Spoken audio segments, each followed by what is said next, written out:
akan memandu jalannya presentasi pada kesempatan kali ini, di mana presentasi kali ini akan dibahas oleh kelompok 2. Untuk kelompok 2 silakan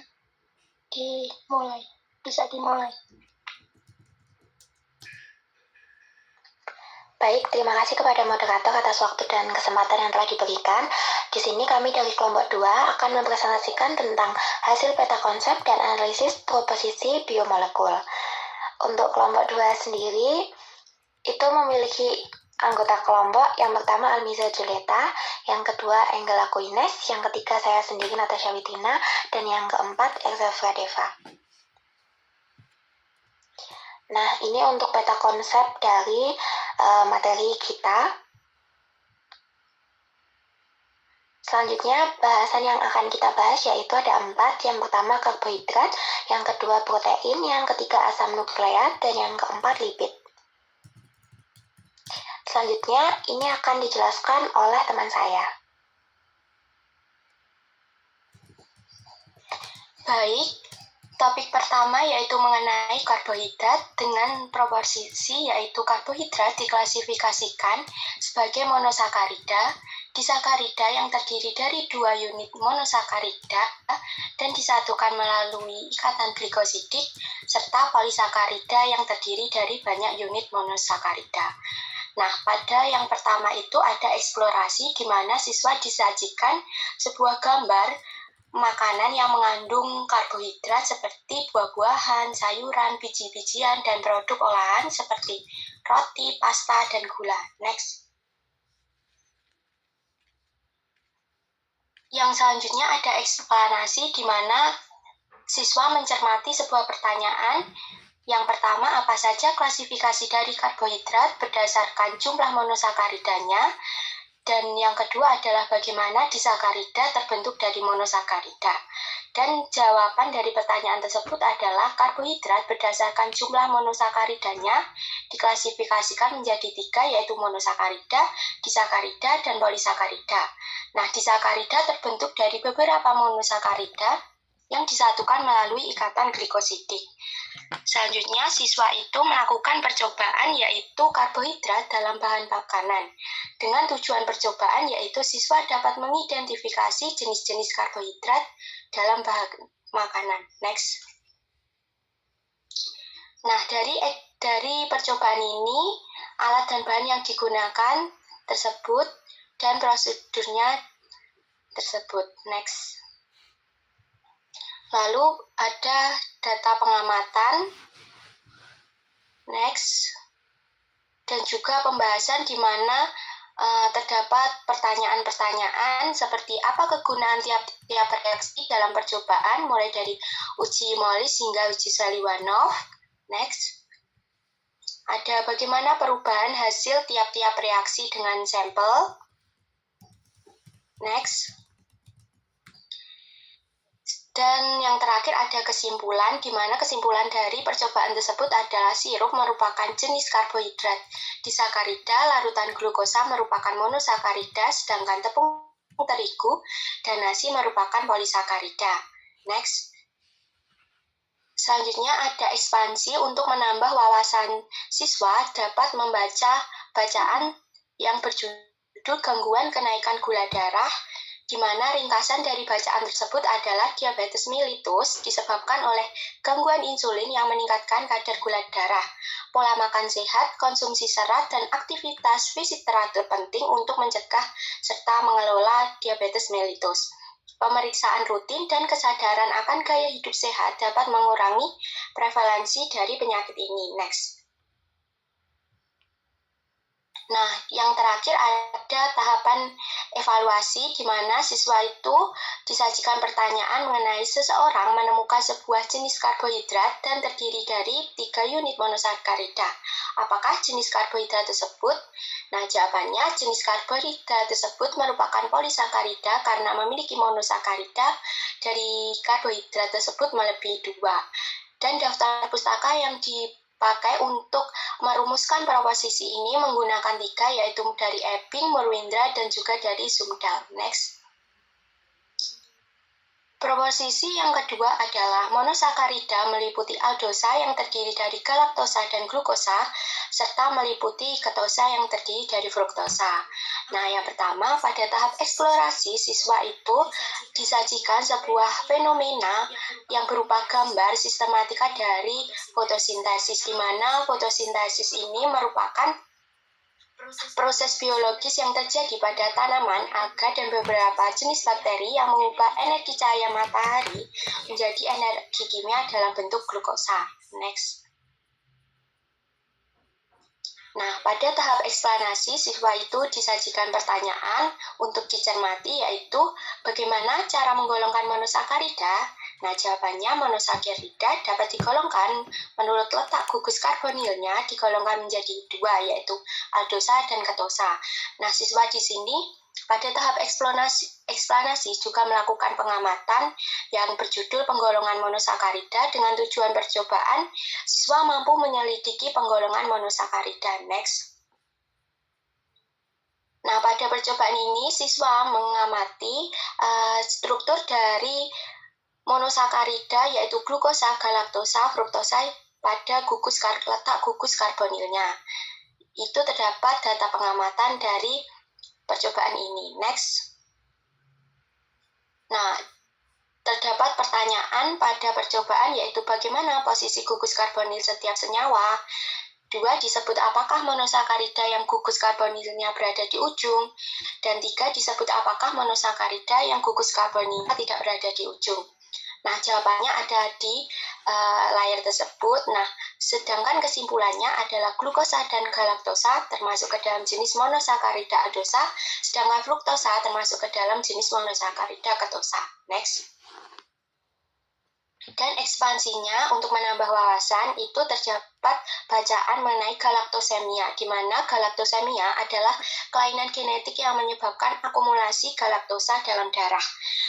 Berisiko menyebabkan gangguan serius. Bayi dengan kondisi ini harus menghindari laktosa, tetapi seiring pertumbuhan, sebagian besar dapat mentoleransi galaktosa. Next. Nah, evaluasinya adalah jelaskan perbedaan antara monosakarida aldosa dan ketosa, serta berikan contoh masing-masing jenis monosakarida tersebut. Nah, jawabannya adalah monosakarida aldosa adalah jenis monosakarida yang memiliki gugus aldehid atau CHO pada atom karbon pertamanya. Contoh monosakarida aldosa adalah glukosa dan galaktosa.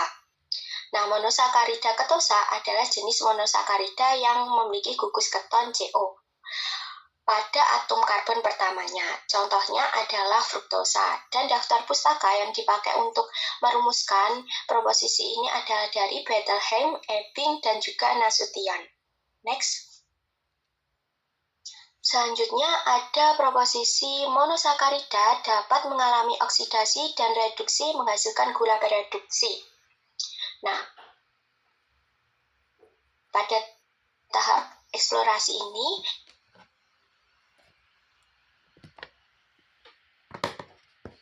siswa disajikan sebuah gambar komposisi dan sajian gizi dari permen karet, di mana merupakan gula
kepotong. Jadi pada eksplorasi mengenai siswa disajikan sebuah gambar sajian gizi atau komposisi dari sorbitol dari permen karet, di mana dalam kandungan atau komposisinya mengandung sorbitol yang merupakan hasil dari reduksi glukosa. Next. Nah, pada tahap eksplanasi itu siswa mencermati sebuah pertanyaan, yaitu bagaimana monosakarida dapat mengalami oksidasi dan juga reduksi. Nah, monosakarida dapat mengalami oksidasi karena memiliki gugus aldehida dengan hidroksil yang berdekatan, sehingga dapat dioksidasi menjadi asam karboksilat oleh zat pengoksidasi seperti reagen Benedict. Karbohidrat apapun yang bereaksi dengan zat pengoksidasi untuk membentuk asam aldonat diklasifikasikan sebagai gula pereduksi dan dapat mengalami reduksi dari gugus karbonil pada monosakarida menghasilkan gula alkohol yang juga disebut gula alkitols. Next.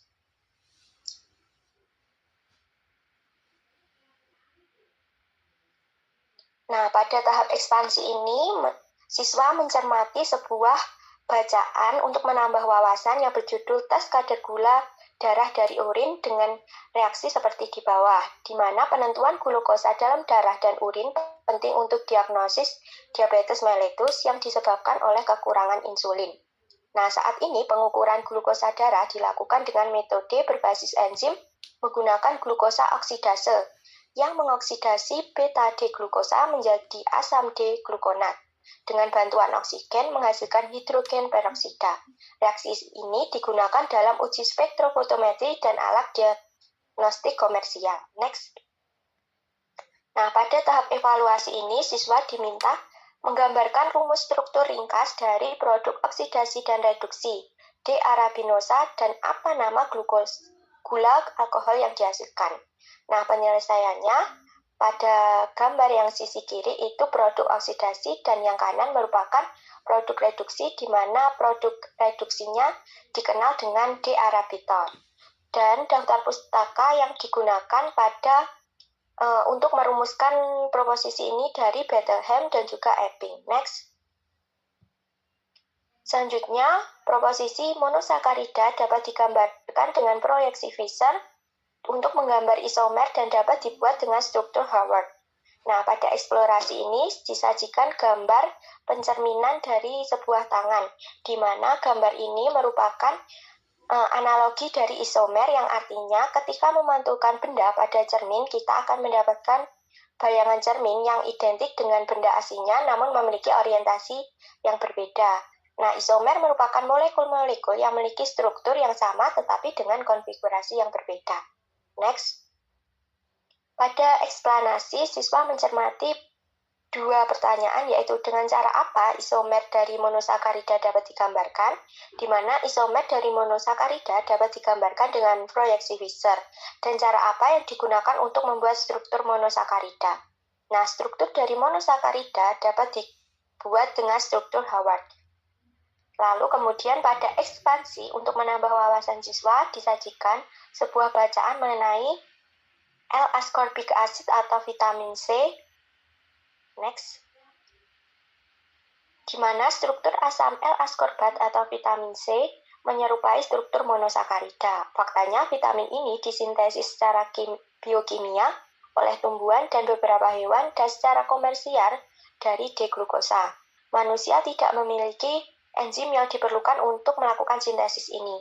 Karena alasan ini, kita harus memperoleh vitamin C dari makanan yang kita makan atau sebagai suplemen vitamin.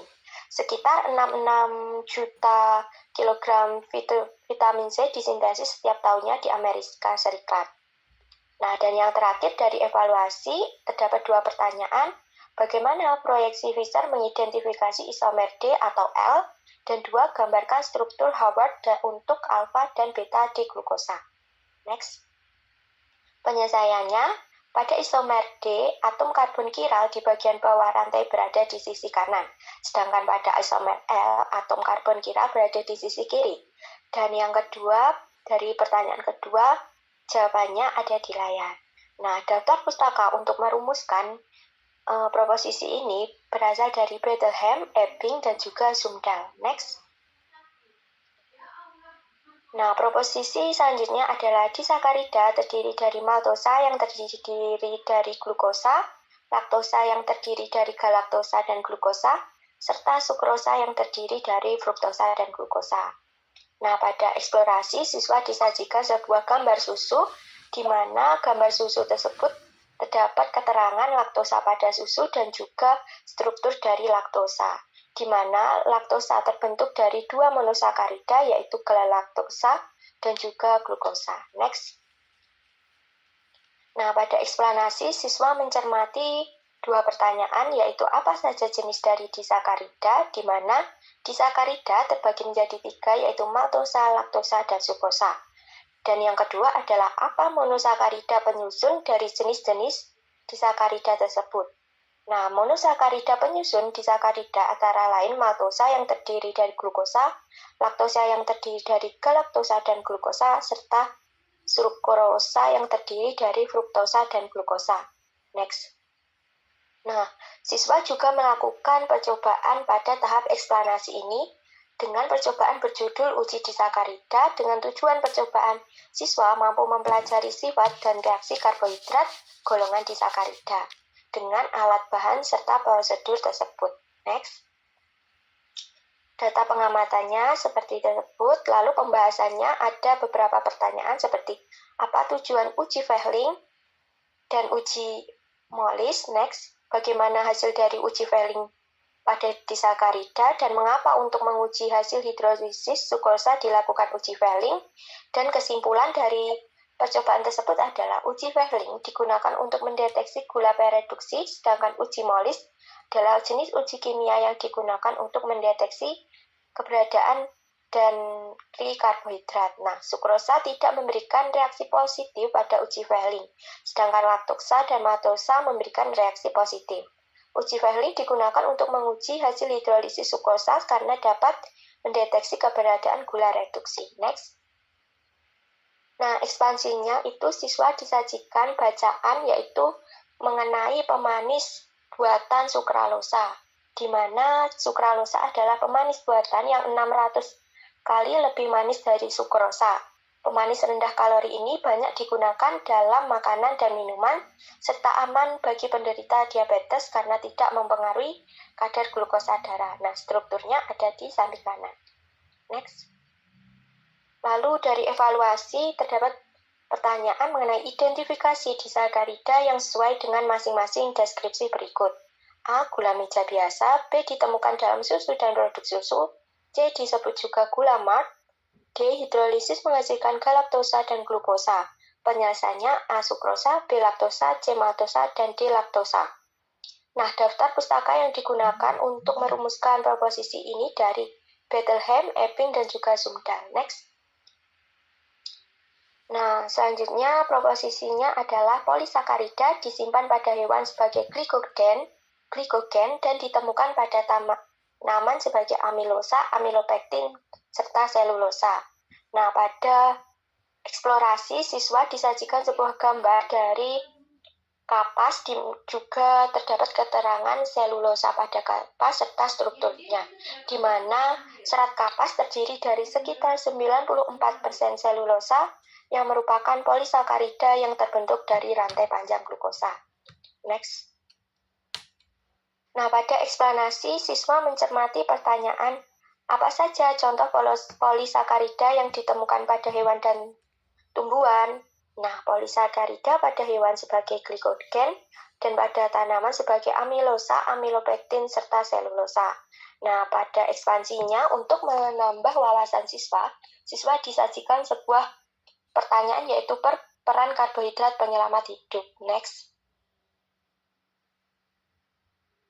Nah, itu ringkasan dari informasi dari bacaan dari ekspansi. Nah, evaluasinya adalah jelaskan persamaan dan perbedaan pada senyawa berikut seperti amilosa dan amilopektin, yang B amilopektin dan glikogen. Next. Jawabannya adalah sebagai berikut. Nah, untuk daftar pustakanya mengambil dari Bethlehem dan juga Epping. Next.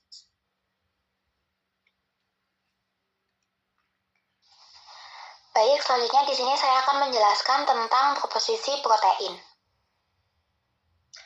Nah, pada yang proposisi ke-9, protein terbentuk dari lipoprotein, tersusun atas asam amino dan berfungsi sebagai pengangkut enzim.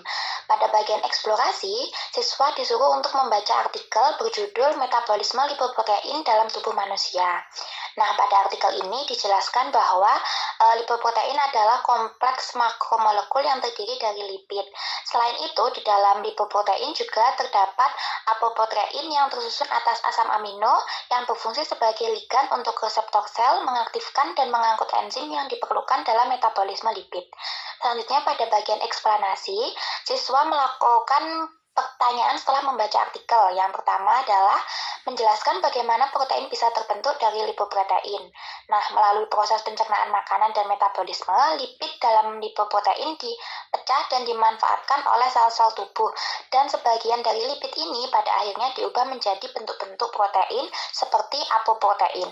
Nah, apoprotein ini tertentu dalam tubuh yang berperan dalam berbagai fungsi biologis termasuk hormon dan enzim.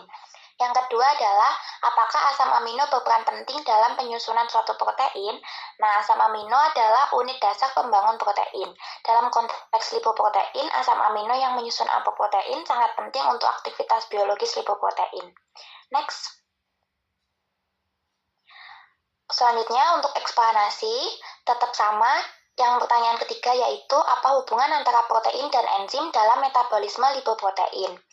Apoprotein dalam metabolisme lipoprotein berfungsi untuk mengangkut enzim yang penting dalam metabolisme lipid. Nah, mereka membantu mengaktifkan enzim yang terlibat dalam pencernaan dan pengelolaan lipid, serta dalam metabolisme kolesterol.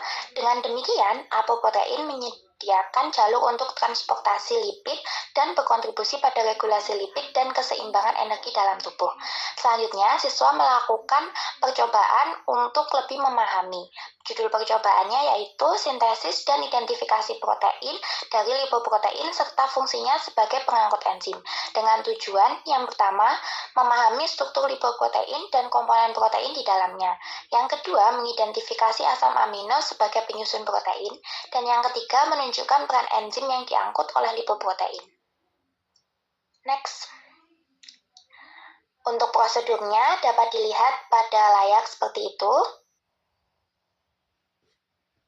Next. Nah, untuk data pengamatannya juga bisa dilihat seperti itu. Next.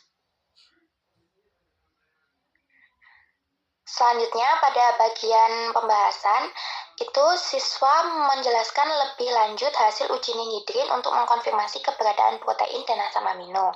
Yang kedua, siswa menjelaskan lebih lanjut dari pengukuran produk reaksi enzimatis untuk menentukan aktivitas enzim yang diangkut oleh lipoprotein. Pembahasannya itu sudah dijelaskan sebagai berikut. Yang pertama, bahwa uji ninhidrin itu berfungsi untuk mendeteksi asam amino bebas dalam larutan. Lalu yang kedua, aktivitas enzim yang diangkut oleh lipoprotein seperti lipase dapat diukur dengan cara mengamati perubahan substrat seperti substrat spesifik yang dihidrolisis oleh enzim tersebut. Selanjutnya, next. Nah, jadi setelah melakukan percobaan, dapat ditarik kesimpulan yaitu ekstraksi lipoprotein. Dari sampel lipoprotein, susu atau santan, fase krim berhasil diambil yang mengandung lipoprotein. Nah, penambahan enzim protease, bromelin atau papain dan diinkubasi pada suhu 30 derajat Celcius selama 30-60 menit efektif dalam memecah ikatan protein lipid, memungkinkan pemisahan asam amino dari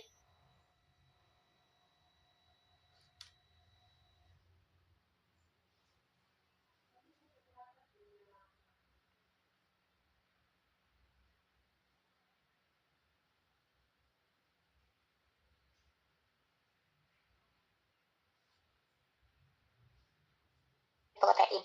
Yang kedua adalah identifikasi protein dengan uji ninhidrin. Setelah inkubasi, penambahan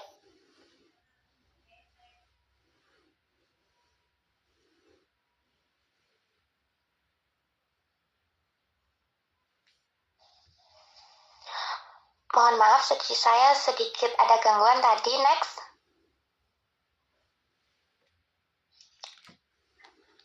Nah, untuk kesimpulan yang ketiga yaitu uji aktivitas enzim.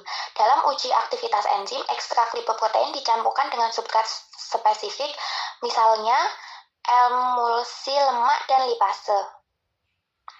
Nah, untuk ekspansinya, setelah mempelajari dan memahami mengenai protein pada lipoprotein melalui percobaan, siswa disediakan artikel untuk menambah wawasan dengan judul Peran Protein sebagai Sumber Energi Tubuh dalam Menjalani Aktivitas Berolahraga, terutama bagi pelari. Next. Nah, jadi pada artikel tersebut dijelaskan bahwa protein ini berperan penting terutama bagi pelari karena protein sendiri ini dapat membantu merestorasi struktur otot, meningkatkan kekuatan, dan mempercepat pemulihan setelah berlari. Untuk evaluasinya, siswa disediakan pertanyaan dan untuk dijawab, mengapa pemahaman tentang peran protein pada tubuh, terutama bagi pelari, sangat penting? Jawabannya adalah, pemahaman tentang peran protein pada tubuh, terutama bagi pelari, sangat penting karena fungsi utama protein dalam tubuh termasuk membangun dan memperbaiki jaringan, memproduksi enzim dan hormon, serta menjaga keseimbangan cairan dan pH. Nah, asupan protein yang cukup dapat mendukung pemulihan otot, meningkatkan performa atletik, dan membangun massa otot. Atlet, terutama pelari, memerlukan asupan protein yang memadai untuk menggantikan jaringan otot yang rusak akibat latihan intensif dan untuk memastikan bahwa mereka dapat terus berlatih dengan baik dan tidak mudah mengalami kelelahan atau cedera. Next. Selanjutnya, untuk fungsi yang ke-10 yaitu protein terbagi menjadi struktur primer, struktur sekunder, struktur tersier, dan struktur kuartener. Untuk eksplorasinya, disediakan artikel berjudul Klasifikasi Struktur pada Protein. Nah, artikel ini menjelaskan tentang protein adalah molekul biologis esensial yang berperan dalam berbagai proses seluler dan fisiologis, dengan struktur yang terdiri dari 4 tingkat, primer, sekunder, tersier, dan kuartener. Nah, struktur primer adalah urutan linier asam amino yang ditentukan oleh DNA dan dihubungkan oleh ikatan peptida. Selanjutnya, pada eksplanasi, siswa setelah mencermati artikel maka disuruh untuk menjawab pertanyaan. Yang pertanyaannya adalah, jelaskan perbedaan antara masing-masing struktur pada protein.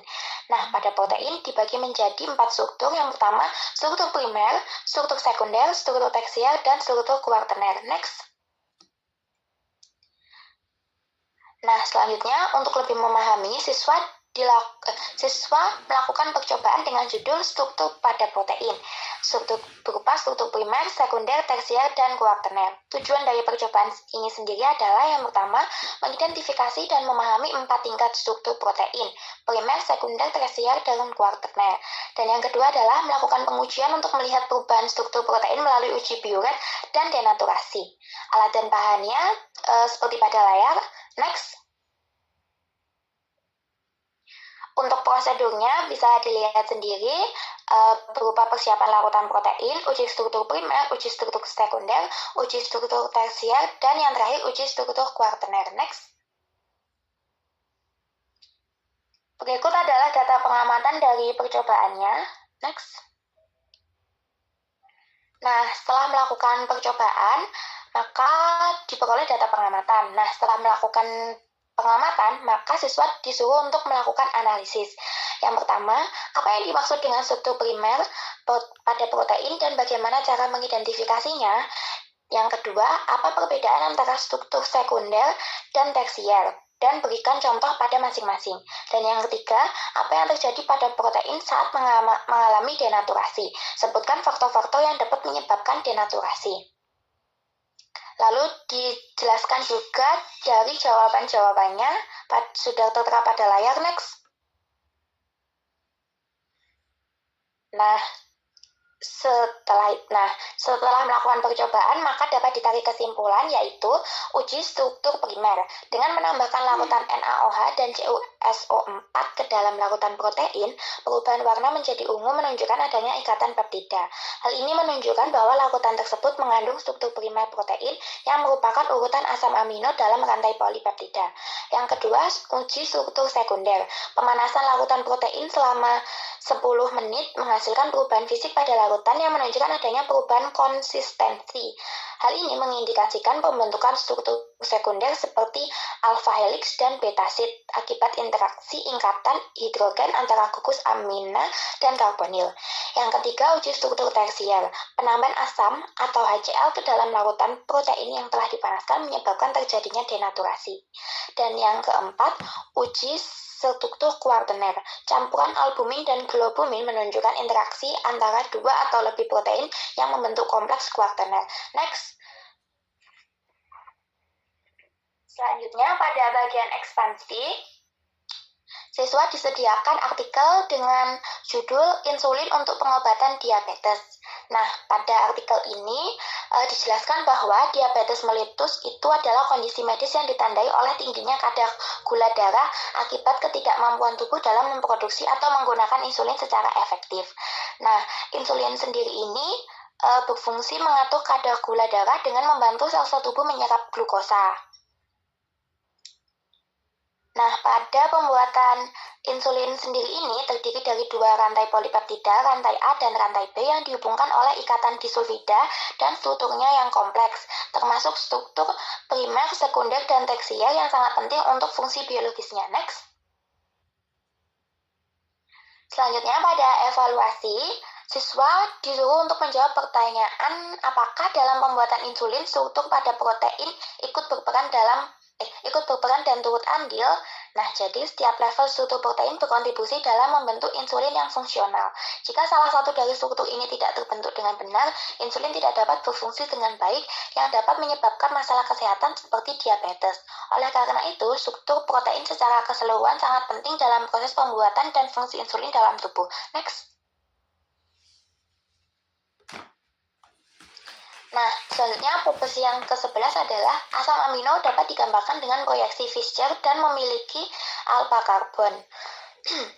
Selanjutnya pada eksplorasi disediakan gambar dari struktur asam amino seperti yang sudah dijelaskan pada layar. Nah, untuk eksplanasinya yaitu bagaimana cara menggambarkan struktur pada asam amino menggunakan proyeksi Fischer. Jadi dalam asam amino dapat dijelaskan dengan beberapa penjelasan elemen dalam proyeksi Fischer. Yang pertama, alpha karbon ditunjukkan di tengah adalah karbon yang terikat pada semua gugus tersebut.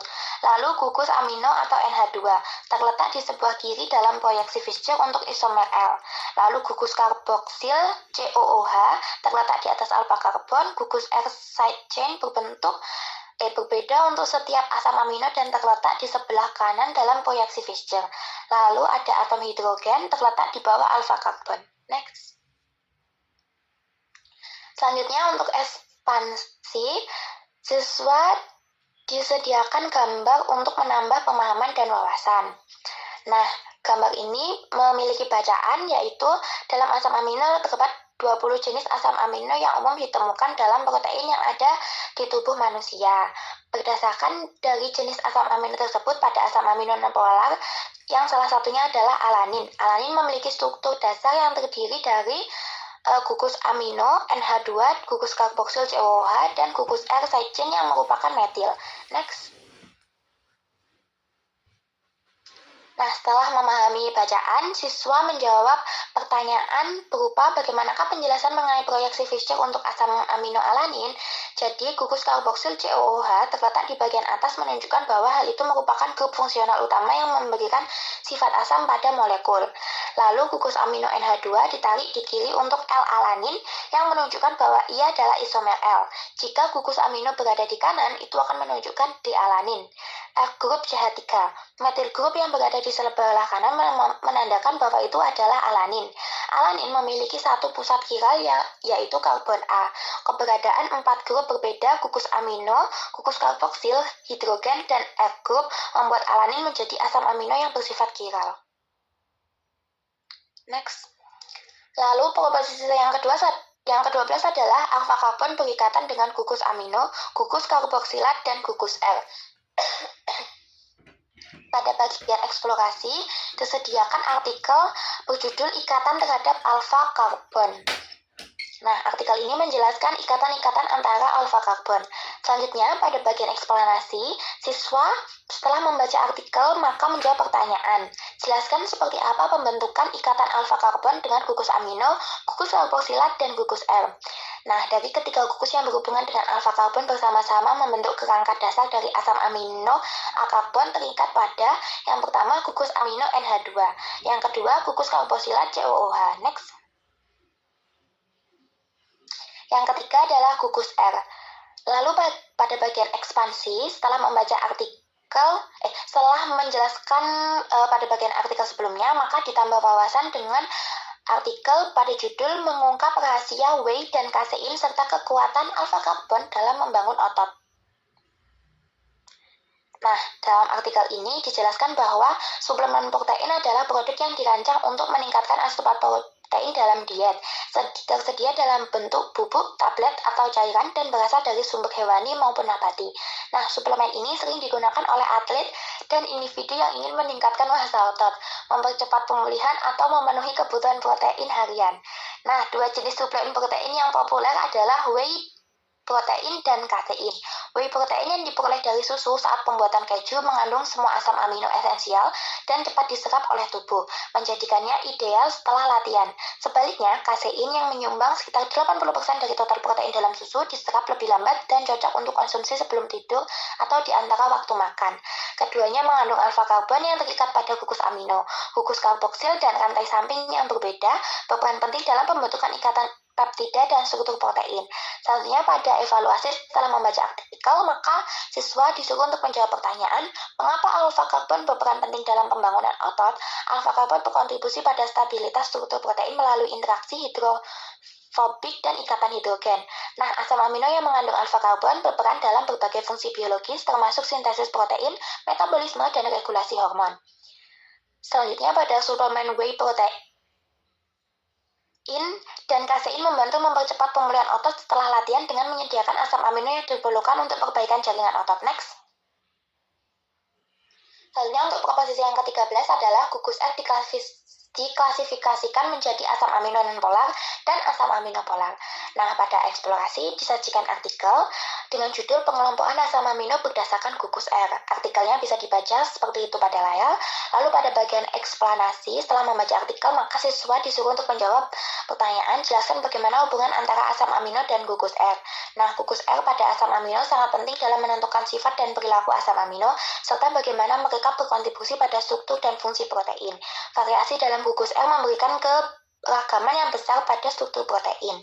Setiap asam amino memiliki gugus R yang berbeda yang memberi ciri khas pada asam amino tersebut. Misalnya, alanin memiliki gugus R metil, sementara glisil memiliki gugus R berupa hidrogen. Next.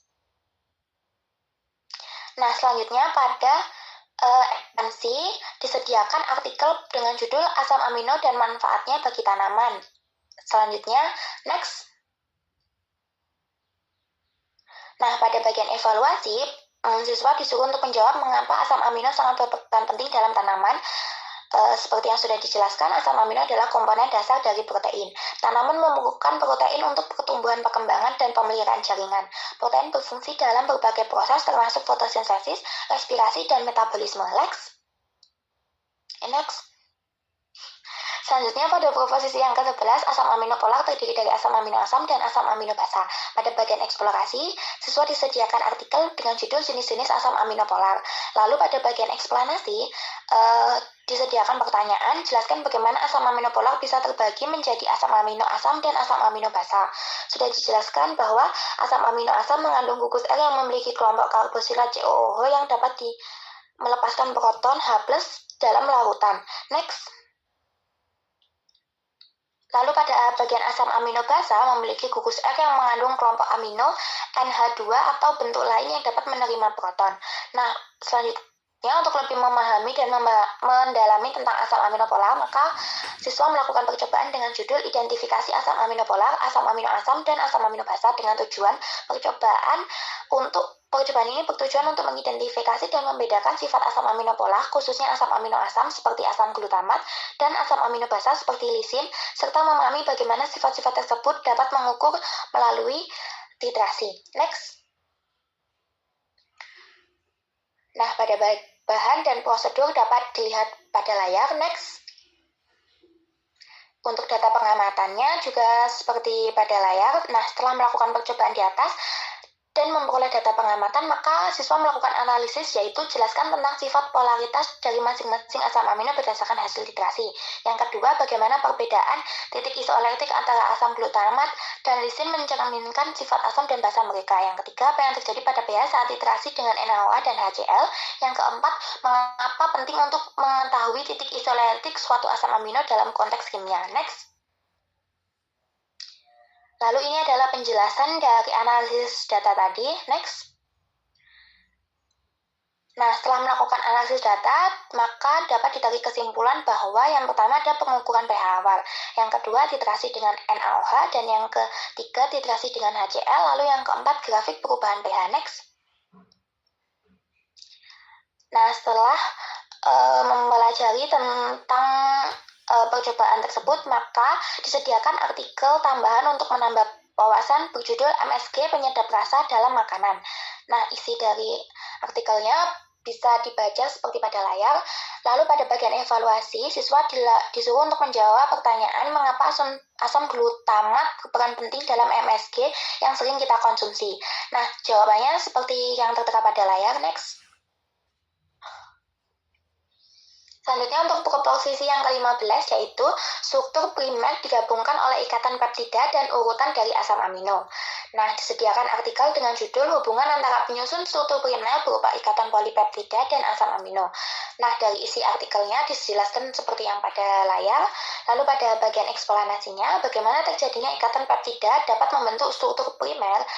Jadi, ikatan peptida terbentuk melalui reaksi amidasi antara kelompok karboksil COH dan satu asam amino dan kelompok amino NH2 dari asam amino lainnya. Next. Lalu pada pertanyaan yang kedua, jelaskan terjadinya asam amino dalam pembentukan struktur primer protein. Nah, jadi asam amino adalah molekul organik yang memiliki dua gugus fungsional utama, gugus amino NH2 dan gugus karboksil COOH. Asam amino berfungsi sebagai blok bangunan dasar untuk protein. Nah, selanjutnya pada bagian ekspansi disediakan artikel untuk menambah wawasan siswa dengan judul kondisi gagal tumbuh pada anak balita. Next. Nah, jadi artikel ini menjelaskan bahwa kondisi gagal tumbuh pada anak balita itu dapat disebabkan oleh stunting. Nah, stunting adalah masalah gizi serius yang terutama terjadi di negara-negara berkembang. Stunting ini ditandai dengan pertumbuhan anak yang terhambat, yaitu tinggi badan yang lebih rendah dari standar untuk usia dan jenis kelamin tertentu. Selanjutnya pada bagian evaluasi, siswa disuruh untuk menjawab pertanyaan, yaitu hubungan struktur primer dari protein terhadap mencegah stunting terhadap balita. Nah, sudah dijawab seperti itu pada layar. Next. Lalu untuk proposisi yang ke-16 adalah struktur sekunder terdiri dari alpha helix, beta sheet, dan triple helix dan terbentuk dari ikatan hidrogen. Pada bagian eksplorasi disediakan artikel dengan judul struktur sekunder protein, alpha helix, beta sheet, dan triple helix yang dibentuk oleh ikatan hidrogen. Nah, isi dari artikel dijelaskan pada layar seperti berikut. Next. Selanjutnya adalah siswa disuruh untuk menjawab pertanyaan dari eksplanasi. Yang pertama, apa yang dimaksud dengan struktur sekunder protein dan apa saja bentuk utamanya. Yang kedua, bagaimana ikatan hidrogen berperan dalam stabilitas struktur sekunder protein. Nah, jawabannya sudah tertera pada layar. Selanjutnya pada bagian ekspansi, sediakan artikel dengan judul mengungkap rahasia kelembutan dan juicy pada daging. Next. Nah, jadi pada artikel tersebut menjelaskan daging adalah sumber protein hewani yang penting dalam diet manusia, kaya akan lemak, vitamin, dan mineral yang diperlukan untuk kesehatan. Nah, kualitas daging itu dipengaruhi oleh beberapa faktor termasuk jenis hewan, pakan, dan cara pemrosesan. Nah, dalam daging tersebut, struktur sekunder protein seperti alpha helix berperan sangat penting. Lalu pada bagian evaluasi, siswa disediakan pertanyaan untuk dijawab. Nah, pertanyaan adalah mengapa struktur sekunder protein sangat berperan penting dalam daging. Nah, struktur sekunder protein seperti alpha helix dan beta sheet berkontribusi pada tekstur daging. Misalnya, kolagen yang memiliki struktur triple helix memberikan kekuatan dan elastisitas pada jaringan ikat dalam daging. Struktur sekunder protein sangat berperan penting dalam daging karena menentukan tekstur, warna, kesegaran, dan fungsi biologisnya. Next. Selanjutnya pada proposisi yang ke-17 adalah alpha helix dan beta sheet gabungan dari ikatan peptida. Nah, disediakan gambar struktur dari pada bagian eksplorasi, disediakan gambar dari struktur alpha helix dan beta sheet. Lalu pada bagian eksplanasi diberikan pertanyaan, jelaskan bagaimana terbentuknya struktur alpha helix dan juga sudah disediakan jawabannya. Next. Lalu untuk pertanyaan yang kedua, jelaskan bagaimana terbentuknya struktur beta sheet. Nah, hal ini sama juga sudah ada jawabannya. Lalu pada bagian ekspansi, sediakan artikel dengan judul denaturasi protein. Next.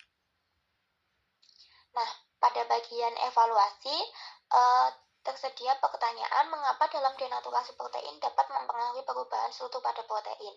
Nah, sudah disediakan jawabannya bahwa denaturasi protein mempengaruhi perubahan struktur pada protein. Next. Selanjutnya pada proposisi yang ke-18 adalah triple helix terdiri dari 3 unit alpha helix dan memiliki struktur dari kolagen. Nah, pada bagian eksplorasi disediakan gambar dari triple helix. Lalu pada bagian eksplanasi diberikan pertanyaan, jelaskan bagaimana terbentuknya struktur triple helix. Next. Pada bagian ekspansi disediakan artikel yang berhubungan dengan triple helix pada struktur protein, yaitu dengan judul menjaga kesehatan kulit dengan mengkonsumsi kolagen. Next. Nah, pada bagian evaluasi disediakan pertanyaan mengapa penting mengkonsumsi kolagen dalam tubuh. Nah, jadi jawabannya sudah tertera seperti pada layar. Next. Lalu pada proposisi yang ke-19 yaitu struktur tersier lipatan dari struktur sekunder yang terdiri dari protein fibrous, protein globular, reaksi hidrofobik, reaksi hidrofilik, ikatan sulfida, dan jembatan garam. Nah, pada bagian eksplorasi disediakan artikel dengan judul identifikasi struktur tersier pada protein. Next. Lalu pada bagian ekspansi sendiri itu disediakan artikel dengan judul pertahanan utama tubuh dalam perang melawan penyakit.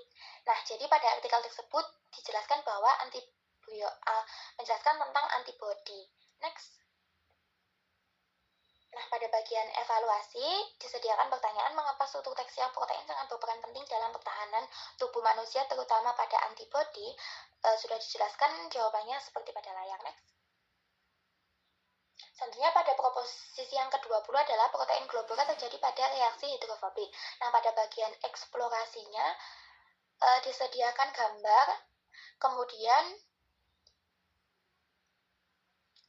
pada bagian eksplorasinya diberikan pertanyaan, jelaskan bagaimana proses terjadinya protein globular. Next. Nah, pada bagian ekspansi, maka disediakan artikel dengan judul myoglobin, protein globular yang vital untuk transportasi oksigen. Next. Pada bagian evaluasi diberikan pertanyaan mengapa sangat penting peran myoglobin dalam tubuh manusia, lalu sudah ada jawabannya pada layar. Next. Selanjutnya untuk proposisi ke-21 yaitu struktur kewartaner adalah struktur dari hemoglobin. Pada bagian eksplorasi disediakan artikel dengan judul hemoglobin mengikat dan mendistribusikan oksigen ke seluruh tubuh. Next. Selanjutnya pada bagian eksplanasi diberikan beberapa pertanyaan. Yang pertama, jelaskan bagaimana struktur kewartaner dari hemoglobin. Yang kedua, seperti apa pembentukan struktur kewartaner sehingga membentuk struktur pada hemoglobin. Next. Lalu pada bagian ekspansi disediakan artikel dengan judul deteksi dini anemia melalui pemeriksaan kadar hemoglobin pada remaja putri. Next. Nah, pada evaluasi disediakan pertanyaan yaitu mengapa hemoglobin perlu dideteksi sedini mungkin, dan yang kedua mengapa hemoglobin merupakan contoh dari struktur kewartaner. Jawabannya sudah tertera pada layar. Next. Yang selanjutnya yaitu pembahasan mengenai asam nukleat. Proposisi yang pertama yaitu asam nukleat dapat ditemukan pada inti sel dan asam nukleat disusun oleh monomer-monomer nukleotida. Eksplorasinya terdapat 2 video yang bisa diakses melalui YouTube. Kemudian di bagian eksplanasinya terdapat pertanyaan di mana tempat asam nukleat dapat ditemukan dan apa yang menyusun asam nukleat itu. Dan jawabannya sudah tertera di layar. Di bagian ekspansi tersedia artikel mengenai gangguan penyakit talasemia seperti yang ada di gambar. Kemudian di bagian evaluasi terdapat pertanyaan bahwa bagaimana nukleotida tersusun dalam asam nukleat pada sebuah inti sel dan disajikan pemecahan masalah atau solusinya. Kemudian proposisi yang kedua adalah nukleotida terdiri dari komponen DNA dan RNA.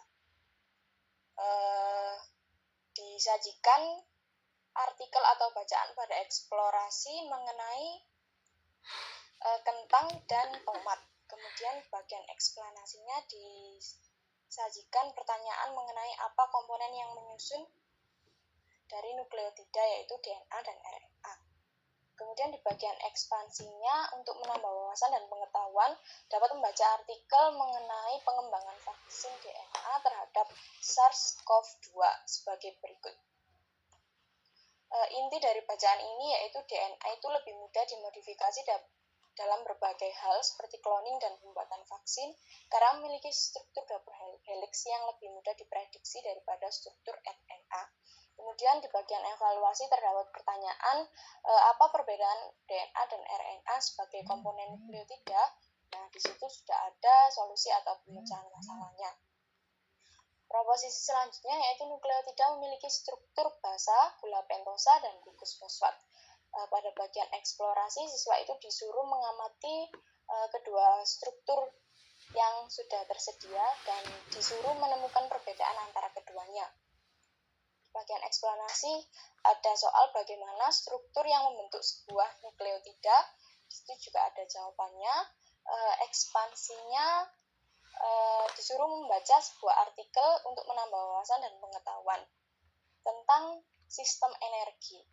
Nah, maksud dari artikel itu ringkasannya adalah adenosin trifosfat atau ATP adalah suatu nukleotida tetapi berbeda dengan DNA dan RNA. Kemudian evaluasinya terdapat pertanyaan apa gugus yang terikat pada gula berkarbon 5 dalam nukleotida. Di situ juga ada pemecahan masalahnya.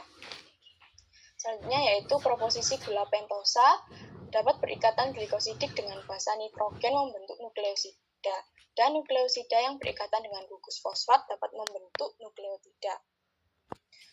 Di bagian eksplorasinya siswa disuruh mengamati kedua gambar tersebut.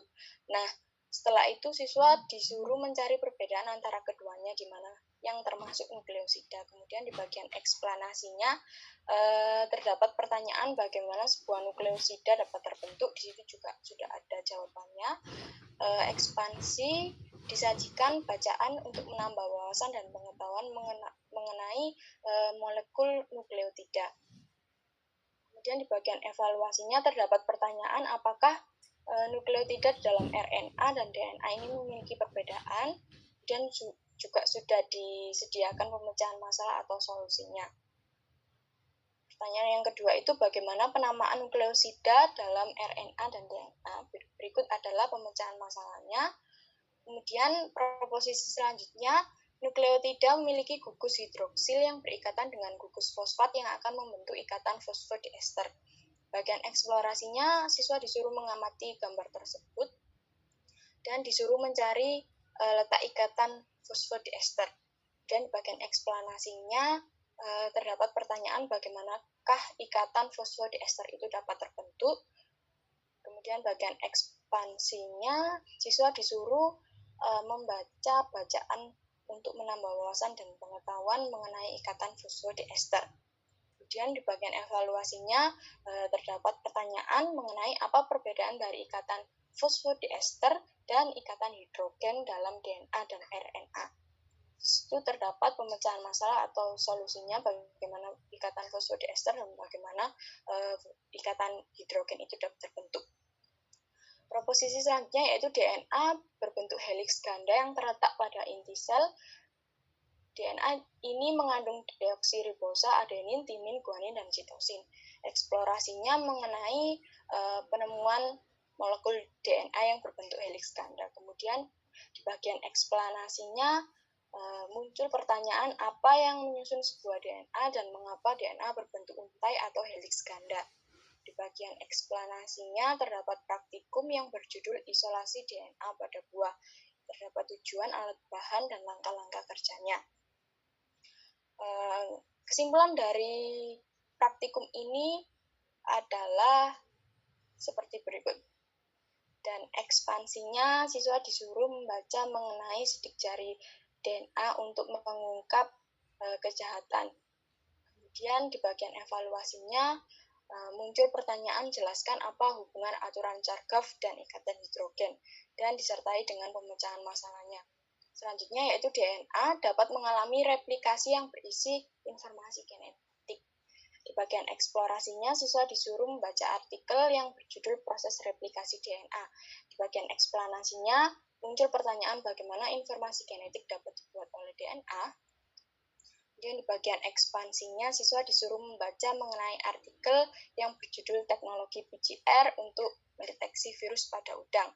Nah, maksud dari artikel tersebut adalah PCR itu suatu teknik sintesis dan amplifikasi DNA.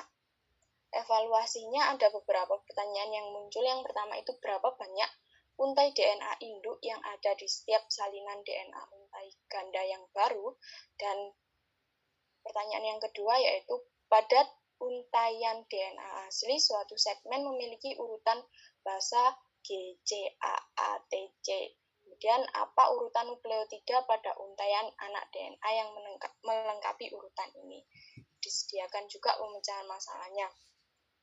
Proposisi yang selanjutnya yaitu RNA terletak pada sitoplasma. RNA ini mengandung ribosa, adenin, guanin, sitosin, dan urasil. Di bagian eksplorasi, siswa itu disuruh membaca dan mengamati secara teliti dua gambar tersebut. Kemudian di bagian eksplanasinya muncul pertanyaan di mana letak RNA dan apa penyusun di dalam sebuah RNA. Di bagian ekspansinya, siswa itu disuruh membaca artikel yang berjudul pemanfaatan RNA untuk pengobatan. Nah, maksud dari artikel tersebut itu adalah RNA berfungsi sebagai panduan untuk protein efektor yang dapat memodifikasi urutan DNA seluler. Kemudian pada evaluasi muncul pertanyaan, disuruh menggambarkan basa purin dan pirimidin yang mungkin ada di dalam DNA, dan berikut pemecahan masalahnya.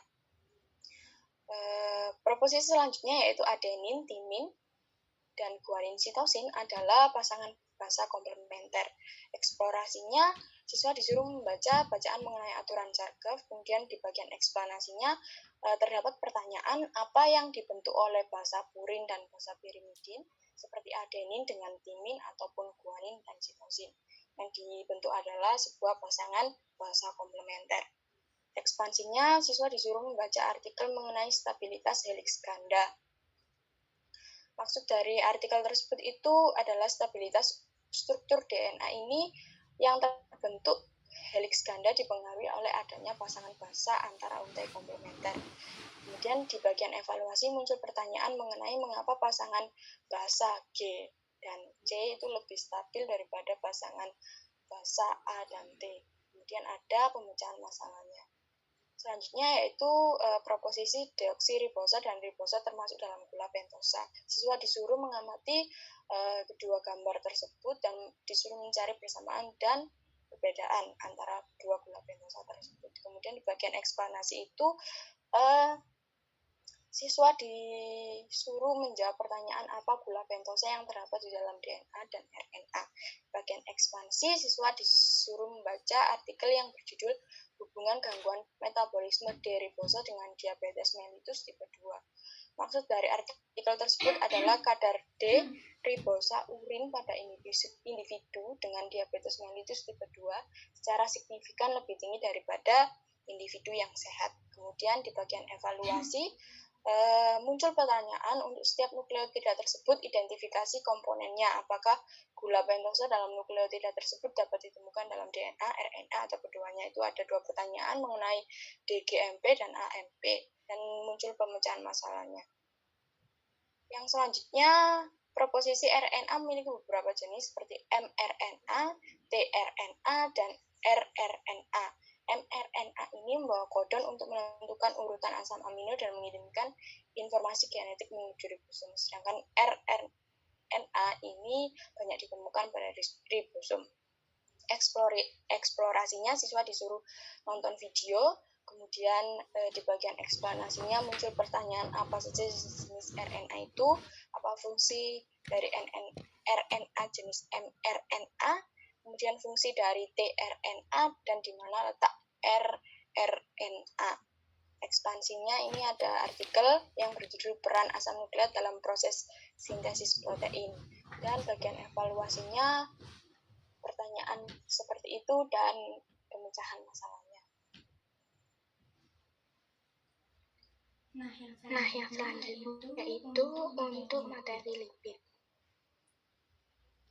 Nah, yang proposisi yang pertama yaitu lipid diangkut oleh lipoprotein yang terbentuk dari protein, trigliserol, gliserol fosfolipid, dan yang terakhir steroid. Nah, pada bagian eksplorasi disajikan artikel mengenai lipoprotein yang terbentuk dari protein, trigliserol, gliserol fosfolipid, dan juga steroid. Selanjutnya pada bagian eksplanasi diberikan dua pertanyaan. Yang pertama yaitu bagaimana lipid dapat disebarkan ke seluruh tubuh. Kemudian yang kedua yaitu apa saja penyusun dari lipoprotein sehingga dapat mengangkut lipid yang bersifat nonpolar. Next. Pada bagian ekspansi ini disajikan artikel pada kehidupan sehari-hari yang berjudul pengaruh ketebalan lemak subkutan terhadap kadar HDL dan LDL mahasiswi overweight di universitas berbasis pesantren. Nah, artikel ini merupakan penerapannya dari materi tersebut. Kemudian pada bagian evaluasi disajikan pertanyaan yaitu mengapa lipoprotein tersusun dari komponen polar yang berada pada permukaan partikel dan komponen nonpolar yang berada di bagian tengah, dan juga disediakan pemecahan masalahnya. Next. Pada proposisi yang kedua yaitu lipid terdiri dari asam lemak, di mana asam lemak tersusun dari prostaglandin, lilin, trigliseridat, serta gliserol fosfolipid. Nah, pada bagian eksplorasi disajikan artikel yang berjudul metabolisme lipid dalam tubuh. Nah, pada artikel ini mencakup materi mengenai lipid yang terdiri dari asam lemak. Kemudian pada bagian eksplanasi disajikan pertanyaan yaitu lipid atau lemak yang ada pada tubuh kita terdiri atau tersusun atas apa saja. Next.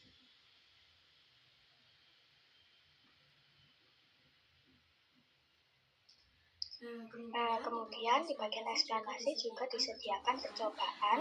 Nah, percobaan ini berjudul penentuan bilangan asam yang bertujuan untuk menentukan adanya asam lemak bebas yang terkandung pada lipid. Sehingga pada percobaan ini siswa dapat membuktikan bahwa lipid itu terdiri dari asam lemak. Next.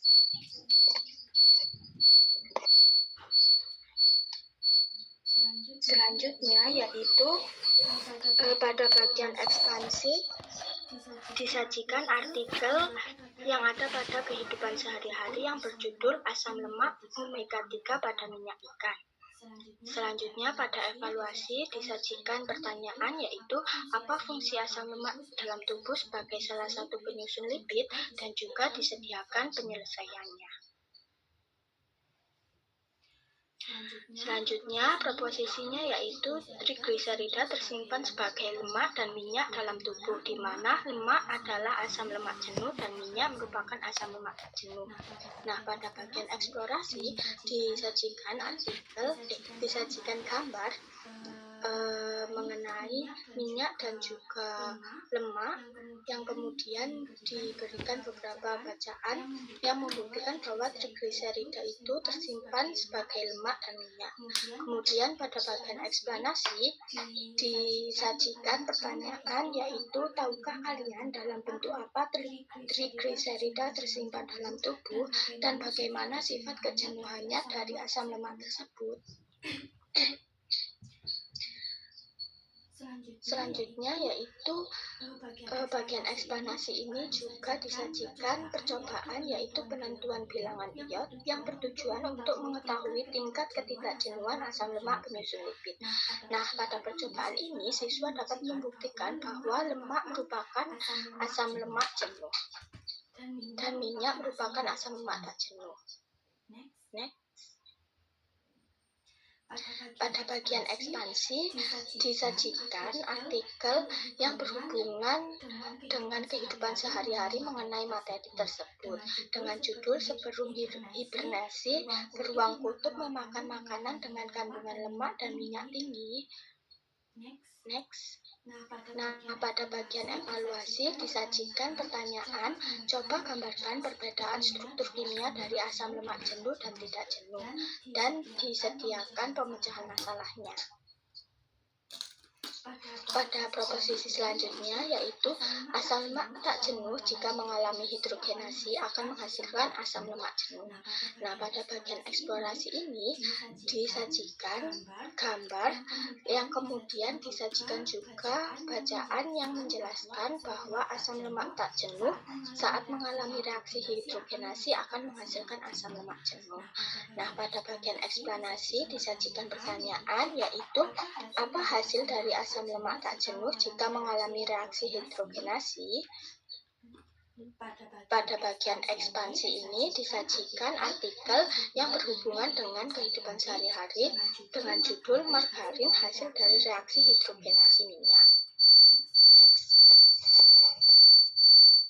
Selanjutnya yaitu pada bagian evaluasi disajikan pertanyaan yaitu jelaskan bagaimana reaksi hidrogenasi dapat mengubah struktur asam lemak pada minyak dan juga disajikan penyelesaiannya. Proposisi selanjutnya yaitu asam lemak jenuh dan tak jenuh dapat mengalami reaksi hidrolisis dan menghasilkan alkohol dan asam lemak, serta dapat mengalami reaksi saponifikasi menjadi alkohol dan garam asam lemak. Selain itu, asam lemak tak jenuh dapat mengalami saponifikasi menjadi lilin atau wax. Nah, pada bagian eksplorasi ini disajikan artikel mengenai sifat kimia trigliserida yaitu reaksi hidrolisis, reaksi saponifikasi, dan reaksi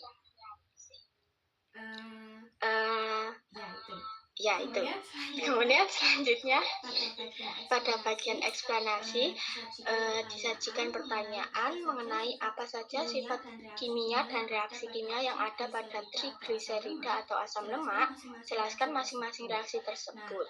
Nah, pada bagian eksplanasi ini juga terdapat percobaan yang berjudul reaksi saponifikasi dan bertujuan untuk mengetahui dan memahami mengenai reaksi saponifikasi. Sehingga dari percobaan ini siswa dapat membuktikan bahwa reaksi saponifikasi dari asam lemak jenuh dapat menghasilkan sabun. Next. Selanjutnya pada bagian ekspansi disajikan mengenai artikel yang berkaitan dengan kehidupan sehari-hari yang berjudul sabun dan lilin merupakan hasil dari trigliserida. Next. Dan pada bagian evaluasi disajikan pertanyaan mengenai tuliskan persamaan reaksi yang dikatalisis oleh enzim lipase yang menghidrolisis gliseril trilaurat selama proses pencernaan, dan disajikan juga pemecahan masalahnya. Kemudian selanjutnya proposisi gliserol fosfolipid terdiri dari sefalin dan lecitin serta memiliki bagian polar dan nonpolar yang ditemukan pada lapisan lipid dan mengandung asam lemak jenuh yang terletak pada membran sel. Pada bagian eksplorasi ini disajikan artikel mengenai gliserol fosfolipid. Kemudian pada bagian eksplanasi disajikan pertanyaan. Next. Disajikan pertanyaan mengenai apa saja jenis gliserol fosfolipid yang banyak terdapat pada tubuh, terutama otak. Jelaskan bagaimana sifat dari bagian fosfolipid tersebut. Nah, kemudian pada bagian ekspansi ini disajikan artikel yang berhubungan dengan kehidupan sehari-hari dengan judul lecitin sebagai bahan tambahan pangan pengemulsi margarin. Next. Nah, pada bagian evaluasi ini disajikan pertanyaan mengenai struktur dari ini gliserol, asam lemak, fosfat, dan juga alkohol amino. Dan juga disajikan penyelesaiannya. Nah, selanjutnya proposisinya yaitu lipid terdiri dari steroid yang ditemukan pada kolesterol yang menyusun lapisan lipid dan steroid hormon yang terdiri dari testosteron dan progesteron. Pada bagian eksplorasi ini disajikan artikel mengenai kolesterol dan steroid hormon. Sedangkan pada bagian eksplanasi disajikan pertanyaan bagaimana peran kolesterol dan steroid hormon dalam lipid. Nah, pada bagian ekspansi disajikan artikel yang berhubungan dengan kehidupan sehari-hari berjudul steroid anabolik. Next. Nah, pada bagian evaluasi ini disajikan pertanyaan mengenai apa saja substituen pada inti steroid dalam hormon estradiol dan testosteron, kemudian disajikan juga penyelesaiannya. Nah, cukup sekian presentasi dari kelompok 2. Saya kembalikan ke moderator.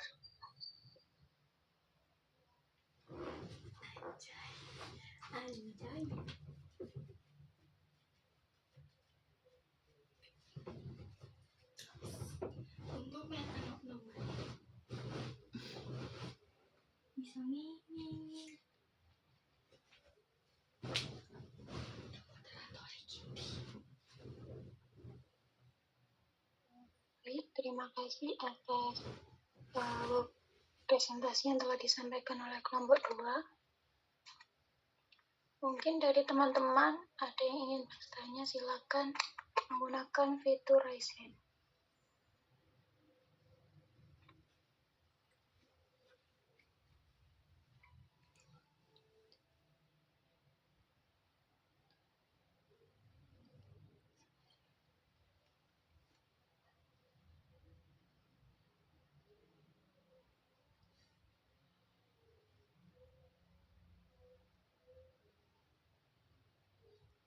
Baik, untuk Putri silakan menyampaikan pertanyaannya. Baik, terima kasih atas kesempatannya. Saya izin bertanya, itu tadi kan waktu pemaparan di slide-nya itu untuk yang Erza sama Angela itu di bagian evaluasinya itu kan pertanyaannya itu mencakup dari keseluruhan materi di proposisinya. Nah, untuk saya tadi lihat di sebagian punyanya Natasha sama Niza itu apa di evaluasinya itu berdasarkan cuplikan artikel atau bacaan dari yang tahap ekspansinya. Nah, itu tuh tetap benar begitu dua-duanya walaupun beda, apa untuk tahap evaluasi itu sebenarnya ada patokan benarnya itu yang kayak gimana?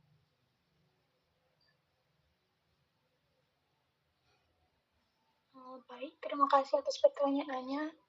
Apakah dari kelompok 2 sudah paham atau ingin langsung segera dijawab?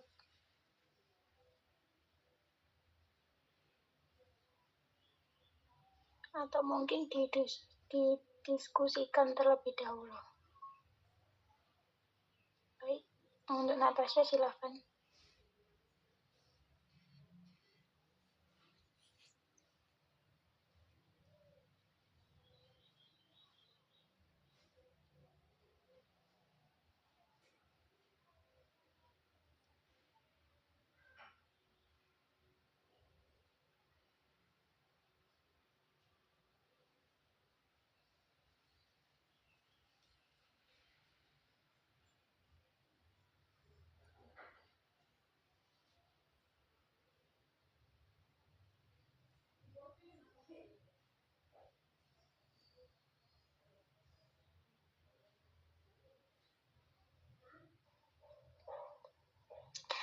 Baik, mohon izin menjawab dari pertanyaan Putri tadi.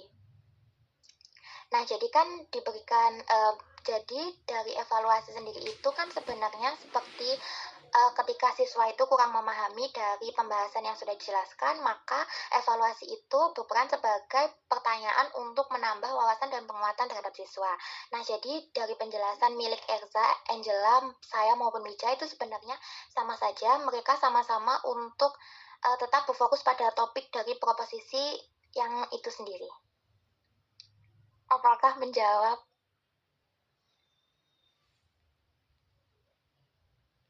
Baik, sudah menjawab. Terima kasih. Sama-sama. Mungkin ada yang bertanya lagi? Bisa menggunakan fitur raise hand-nya.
Baik, mungkin dari teman-teman sudah tidak ada pertanyaan, kita cukupkan presentasi kali ini.